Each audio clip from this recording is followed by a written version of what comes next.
তো হাদিস নামে মানুষকে ফিতনায়, বর্তমান যুগে ইমান ধ্বংসকারী সব থেকে বড় শয়তান নামক দিকেও থেকে থাকে। এই হলো সেই পূর্বের পরিচয় ওয়াহাবি, দ্বিতীয় পরিচয় মুহাম্মাদি, বর্তমান জামানা যাদের নাম হলো আহলে হাদিস। এর থেকে বড় ইমান চোর অন্য কোনো দল আর নেই। বিভ্রান্তকারী, ইমান ধ্বংসকারী, এরা ঝামেলা পাকায়। এতদিন পর্যন্ত আলেম ওলামারা, সমস্ত আকাবিরিনরা যারা এই দল, যারা মাযহাব মেনে আসছে, ওরা মাযহাব মানাকে শিরক বলে মনে করে। দাদা হুজুর রহমতুল্লাহ আলাইয়ের কাছে, বড় হুজুর রহমতুল্লাহ আলাইয়ের কাছে ভাইজান সঙ্গে আলোচনা করছিলাম আমি বাড়িতে। একটা মসজিদে হুজুর কলটায় বসতেন, একজন আহলে হাদিস এসে বলছেন, হুজুর আপনি আমাদের ছেলে মেয়ের সঙ্গে বিয়ে দেওয়া হারাম বলে দিয়েছেন। তাহলে কেন বলবো না, তোমরা তো হারাম করেছো। কি, যারা মাযহাব মানে তারা সকলেই মুশরিক, শিরক করে। তাহলে আমরা মাযহাব মেনে চলে আমরা সব মুশরিক হয়ে গেলাম, আর তোমরা মুমিন মাযহাব মানো না। তো মুশরিকদের মেয়ের সঙ্গে কি মুমিনদের মেয়ের বিয়ে জায়েজ হয়? যাই হোক, ওদের আমি দু একটা আকীদা তুলে ধরছি, দু একটা আকীদা। ওর একটি বই আছে, যে বইটার নাম হলো তাহকিকুল কালাম ফি মাসালাতিল বাইআত ওয়াল ইলহাম। লেখক হলো আবু আব্দুল্লাহ কুসুরি। আহলে হাদিস যারা করছে ওরা নাম পর্যন্ত জানে না। এই কিতাবটা খুলে দেখুক, ওই কিতাবের মধ্যে আবু আব্দুল্লাহ কুসুরি লিখছে, নবী করিম সাল্লাল্লাহু আলাইহি ওয়াসাল্লামকে तमाम আফআল তাশরিঈ ওয়া মাহমুদ নহি। উনি বলছেন, আহলে হাদিসের আলেম, যে রাসূলুল পাক সাল্লাল্লাহু আলাইহি ওয়াসাল্লামের সমস্ত কাজ শরীয়তপন্থী এবং প্রশংসিত নয়। যেটা বলেন নাউযুবিল্লাহ মিন যালিক। রাসূলুল্লাহ সাল্লাল্লাহু আলাইহি ওয়াসাল্লামকে যাকে আল্লাহ শরীয়ত দিয়ে পাঠিয়েছেন, ইসলামের পথ প্রদর্শক দিয়ে পাঠিয়েছেন, যদি তার কাজ, তার মত শরীয়তপন্থী এবং প্রশংসিত না হয়, তো দুনিয়ায় কে আছে বড় বংশ তার কথা প্রশংসিত হবে? এদের আকীদা। আরেকটি কিতাব রয়েছে রদ্দুত তাকলিদ ফি কিতাবিল মাজিদ, পৃষ্ঠা নম্বর 13, ভালো করে শুনে রেখে দেন। ওতে লিখছে, লেখককে হোসাইন খান, গায়েব মুকাল্লিদের আলেম, আহলে হাদিসের আলেম। সে লিখছে, আম্বিয়া আলাইহিমুস সালাম মাসুম নেহি, নবীরা নিষ্পাপ নয়, নবীরাও গুনাহ করেছেন। যেটা বলেন নাউযুবিল্লাহ মিন যালিক। বলেন আকীদা আহলে হাদিসদের। আল্লাহ পাক ঘোষণা দিয়ে বলছেন, কদ গফরতু লাকা মা তাকাদ্দাম মিন যামবিকা ওয়া মা তাআখারা। হে রাসূল, আপনি নবী হওয়ার পরে, নবী হওয়ার আগে যদি কোনো কিছু হয়ে থাকে, আমি আল্লাহ সেও ক্ষমা করে তোমাকে নিষ্পাপ ঘোষণা করে দিলাম। আর ওরা আজকে বলছে কি রাসূল নিষ্পাপ নয়। একটি কিতাব রয়েছে, যে কিতাবটা হলো হাদিয়াতুল মাহাদি। লেখক আল্লামা ওয়াহিদুজ্জামান হায়দ্রাবাদি। উনি লিখছেন, রামচন্দ্র, কৃষ্ণ, লক্ষ্মণ এরাও নবী ছিল। আর ব্যাখ্যায় গেলাম না, আমি সময় নেই। এই কিতাব রয়েছে নুজুলুল আবরার মিন ফিকহিন নবীল মুখতার, 3 নম্বর খণ্ড, 94 নম্বর পৃষ্ঠা। আহলে হাদিসদের বড় মহাপণ্ডিত ওয়াহিদুজ্জামান হায়দ্রাবাদি, ওদের মুজাদ্দিদ, উনি লিখছেন, বাদ সাহাবায়ে কেরাম ফাসিক হে, অনেক সাহাবারা ছিলেন ফাসিক, গুনাহগার। যেটা বলেন নাউযুবিল্লাহ। বলেন, রাসূল বলছেন, আসহাবী কান নুজুম বিআইহিম ইক্তাদাইতুম ইহতাদাইতুম। আমার প্রতিটা সাহাবারা নক্ষত্রের মতো, কোন একটা সাহাবাকে ফলো করলে হিদায়াত পেয়ে যাবে। ওরা বলছে নবীরা, সাহাবারা কি ফাসিক। বিস্তারিত গেলাম না।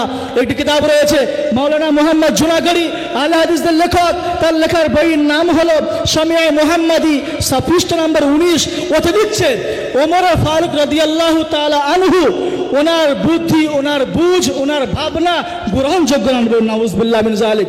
বিশ্বনবীর দরবারে ওমর ফারুক রাদিয়াল্লাহু তাআলা রাসূলকে বললেন তাওয়াফ করার পরে, ইয়া রাসূলুল্লাহ, যদি আমরা এই মাকাম ইব্রাহিম যে জায়গাটা রয়েছে, ইব্রাহিম আলাইহিস সালাম দাঁড়িয়ে যে কাজ করতেন কাবা শরীফের, এই মাকাম ইব্রাহিম যদি নামাজ 2 রাকাত পড়তাম তাওয়াফ করার পরে, মনটা কি আনন্দ ভরে যেত। রাসূলকে পরামর্শ দিচ্ছেন, সঙ্গে সঙ্গে আল্লাহ পাক আয়াত নাযিল করে বললেন যে তোমরা ওয়াত্তাখিযু মিন মাকাম ইব্রাহিম মুসাল্লা। হে নবী, তুমি এবং মুমিনরা, তোমার সাহাবারা আজ থেকে এই মাকামে ইব্রাহিমে 2 রাকাত করে নামাজ পড়ার জন্য সিদ্ধান্ত নিয়ে ফেলো। আমার ঘোষণা জোরে বলুন সুবহানাল্লাহ। যে ওমর ফারুক রাদিয়াল্লাহু তাআলা আনহু বুদ্ধি এবং পরামর্শে আল্লাহ পাক আয়াত নাযিল করলেন, সেই ওমর ফারুকের বুদ্ধি গ্রহণযোগ্য নয়? তুমি মহাপণ্ডিত হয়ে গেছো বাংলা বুখারী পড়ে। আমার কাছে কয়েকটা লিস্ট, একটা মসলা লিখে পাঠিয়েছে, বুখারী পৃষ্ঠা নম্বর অমুক, হাদিস নম্বর অমুক, বাংলা লিখে পাঠিয়েছে। আমি বললাম, মিয়া বুখারী শরীফ খুলে ওই পৃষ্ঠাটা কত পারায়, কোন পৃষ্ঠা, কত নম্বর হাদিস, একটু নিজে ফোনে ক্যামেরা করে আমাকে পাঠাও তো দেখি। নো অ্যান্সার, উত্তর নেই। এসব সামনে দেখার হাতির দাঁতের মতো, ভিতরে কিছু নেই, ইমান ধ্বংসকারী দল। যারা ভারতবর্ষ ইতিহাসে নয়, বিশ্বের ইতিহাসে মুসলমানদের মধ্যে একটাই দল, যে দলটা নিজেদের নাম রেখেছিল আহলে হাদিসদের কাছ থেকে সই করে নিয়ে, ব্রিটিশদের কাছ থেকে সই করে নিয়ে আহলে হাদিস রেখেছিল। যারা নিজেদের নাম ব্রিটিশ একটা ইহুদি সরকারের কাছ থেকে নিয়ে রাখতে পারে, দলটা কেমন হতে পারে? আরেকটি মসলা বলি, কিতাবুত তাওহীদ ওয়াস সুন্নাহ, কিতাবুত তাওহীদ ওয়াস সুন্নাহ পৃষ্ঠা নম্বর 273, মৌলানা সানাউল্লাহ আমৃতসরি আহলে হাদিসের একজন বড় মহাপণ্ডিত, তিনি লিখছেন, সগি নানি আর দাদি সে নিকাহ জায়েজ है, নিজের আপন নানি এবং দাদির সঙ্গে বিয়ে করাও জায়েজ। নাউজুবিল্লাহ। কিতাবের নাম করে বলছি মিয়া, বানানোর কথা তো বলিনি। এর কিতাব রয়েছে, অনেক কথা আর বলবো আমি। সুতরাং আমাদের হানাফি ফিকহার যে সমস্ত ইমাম আবু হানিফা রাহমাতুল্লাহ আলাইহির মাসলাকের উপর আলোচনা চলছে, আজকে বিস্তারিত আপনারা শুনবেন। আমি কয়েকটা মাসলা ওদেরকে বলি। আমাদের একটি কিতাব রয়েছে, যে কিতাবটার নাম হলো দুরুল মুখতার, যে কিতাবটা বিশ্বনবী সাল্লাল্লাহু আলাইহি ওয়াসাল্লাম রাসূলের রওজার মুবারকের পাশে উনি আবু আব্দুল্লাহ হাসান উনি আল হাসকাফি রহমতুল্লাহ আলাই রদ্দুল মুখতার ফতোয়ার কিতাব, হানাফি মাসলাকের কিতাব উনি লিখেছিলেন। রসুল স্বপ্নে এসে ওনাকে বলেছিলেন তুমি হানাফি মাসলাকের কিতাব লেখো। উনি রদ্দুল মুখতারটা, দুরুল মুখতারটা রসুলের রওজার পাশে বসে লিখেছেন। তাতে এই কিতাবের বিরোধিতা করে আহলে হাদিসের লেখক রয়েছে, যার নাম বলেছি আমি, আল্লামা ওহিদুজ্জামান হায়দ্রাবাদি, ওদের মুজাদ্দিদ, উনি একটা কিতাব লিখেছেন দুরুল মুখতারের বিপক্ষে বিরোধিতা করে কিতাব, যে কিতাবের নাম হলো নুজুলুল আবরার মিন ফিকহিন নবীল মুখতার। কিতাবের নাম শুনছেন, জান জুড়িয়ে যাবে। সেই কিতাবের কয়েকটা মসলা আপনাদের ধরে রাখছি, দুই একটা টিপস দেওয়ার জন্যে, অনেক লম্বা চড়া 200 মশালা নুজুলুল আবরার মিন ফিকহিন নবীল মুখতার থেকে 200 মশালা একত্রিত করেছি। তার মধ্যে কয়েকটা আপনাদের সামনে বলছি। একটা যেমন ওরা বলছে, কিতাব ওই কিতাবের প্রথম খণ্ড 4 নম্বর পৃষ্ঠায় উনি লিখছেন, আল্লাহ পাক যে কোনো আকৃতি ধারণ করে প্রকাশ ঘটাতে পারে, যেটা বলুন নাউজুবিল্লাহ। অর্থাৎ আল্লাহ পাক যদি চায় তো যে কোনো মানুষ জীবজন্তুর আকৃতি আসতে পারে। নাউজুবিল্লাহ মিন যালিক।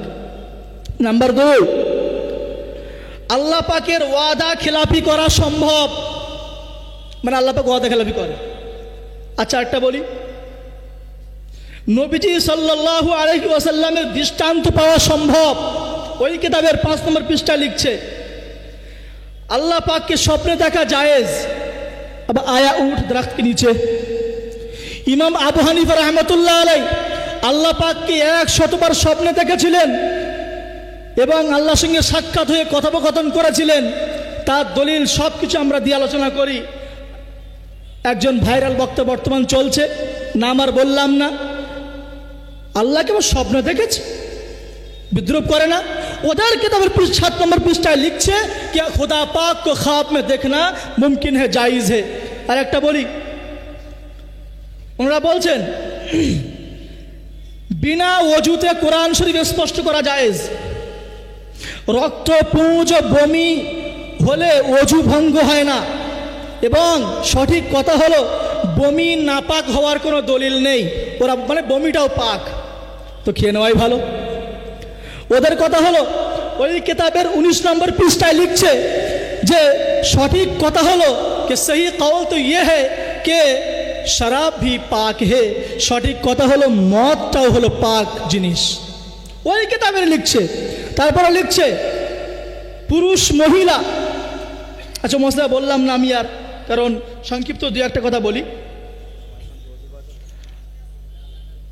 আজান হচ্ছে? আচ্ছা, ওরা বলছে আমাদের কিছু জনের মতে, আহলে হাদিসরা বলছে ওই কিতাবের 1 নম্বর খণ্ড 25 নম্বর পৃষ্ঠায় লিখছে, আমাদের কিছু জনের মতে মেয়েদের যখন মাসিক হয় হায়েজ নিফাস অবস্থায়, ওই সমস্ত মেয়েরা ওই নাপাক অবস্থায় কোরআন হাতে করে নিতেও পারে, পড়তেও পারে, এটা জায়েজ। আল্লাহ বলছেন লা ইয়ামাসসুহু ইল্লাল মুতাহহারুন, পবিত্র ব্যক্তি ছাড়া কোরআন স্পর্শ করবে না। ওরা আরও লিখছে, আমি সব হাওলা দিয়েই বলছি, ওরা লিখছে যদি কুকুর পেশাব করে কাপড়ে লেগে যায় তো সেই কুকুরের পেশাবও পাক, সে কাপড় পরে নামাজও হবে। আচ্ছা বলেন দেখি, ওরা বলছে যে বিনা ওযুতে কোরআন ছোঁয়াও যাবে এবং কোরআন শরীফ যদি কেউ পিঠের তলায় রেখে দিয়ে ঘুমায় এতে কোনো অসুবিধা নেই। ওদের তরফ থেকে বলছি আর পশ্চিম দিকে পা দিয়ে শোয়াও যাবে, পশ্চিম দিকে দাঁড়িয়ে পেশাব করাও যাবে, এতে কোনো অসুবিধা নেই। বলেন দেখি। আচ্ছা, ওরা বলেছে যদি ফরজ নামাজ ছেড়ে যায়, আমাদের মস্তে হলো নামাজ যদি কোনো কারণে ছেড়ে যায় তো কাজা করতে হবে, ওয়াজিব। ওরা বলছে ফরজ নামাজ ছেড়ে গেলে সেটার কাজা পড়া জায়েজ নেই, পড়তে হবে না, জায়েজ নেই বলছে 125 নম্বর পৃষ্ঠায়, 126 নম্বর পৃষ্ঠায় ওরা এটা বলছে। ওরা বলছে নাপাক মহিলার জন্যে বা নাপাক পুরুষের জন্যে কাবার গেলাফ পরিধান করাও জায়েজ, অর্থাৎ কাবা শরীফের যে গেলাফ, পবিত্র গেলাফ কোরআন লেখা থাকে, তো নাপাক মহিলা নাপাক পুরুষ তারাও এই গেলাফটা পরিধান করতে পারবে। সুতরাং 200 মাসালা এক জায়গায় করা হয়েছে কিতাব থেকে হাওয়ালা সহ, পৃষ্ঠা নাম্বার সহ। এখন বেশি কথা না বাড়িয়ে ওযু করার সময় হয়ে গেছে, নামাজ পড়তে হবে।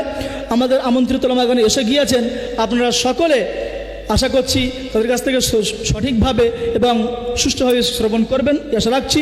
সকলকে আরেকবার মোবারকবাদ জানাই। আবার নামাজ কালাম পড়ে দ্রুত আবার এখানে এসে হাজির হয়ে যাবেন, আমাদের বক্তব্য পরস্পর আসবেন। ওয়া আখিরু দাওয়ানা আলহামদুলিল্লাহি রাব্বিল আলামিন। আসসালামু আলাইকুম ওয়া রাহমাতুল্লাহি ওয়া বারাকাতুহু। যাদের ওযু নেই আমরা ওযু করে নেই, এখানেই মাগরিবের জামাত হবে, এখানেই মাগরিবের জামাত হবে। মাগরিবের আজান দেবেন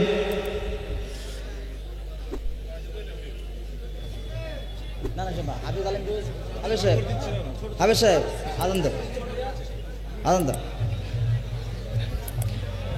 মাগরিবের নামাজ